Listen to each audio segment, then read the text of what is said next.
Very nice. చాలా బాగుంది, చాలా బాగుంది. Very interesting. అంటే లైక్ థ్రిల్లర్, ఇన్వెస్టిగేటివ్, యాక్షన్, అన్ని లేయర్స్ మిక్స్ అయ్యి ఉన్నాయి. చాలా బాగుంది. రాముడు తన అవతారాన్ని చాలించి వైకుంఠానికి వెళ్లే సమయం వస్తుంది. దానికి హనుమంతుడు ఒప్పుకోడని తెలిసి రాముడు తన ఉంగరాన్ని ఒక పుట్టలో పడేస్తాడు.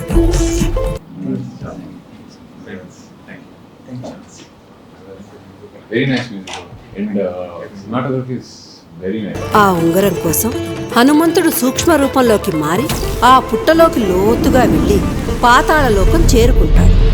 టోన్ చాలా బాగుంది, కొత్తగా ఉంది. It's got like slightly grey shade. Very very nice. ఆ చోటుకి వెళ్లి చూసిన హనుమంతుడు ఆశ్చర్యపోతాడు. ఒక్క ఉంగరం కోసం వెళ్ళిన హనుమంతుడికి కుప్పల కొద్ది ఉంగరాలు కనిపిస్తాయి. అండ్ ఆ నేరేటివ్ ఏదైతే ఉందో ఆ వాయిస్ ఓవర్ లాగా, that was giving me hope. That story cutting to the visuals, intercuts చాలా బాగుంది. జరగకుండా జరిగినట్టు అనిపించేది ఒకటి ఉంది కదా, ఆ ఎంటీ స్పేసే డేజా vu.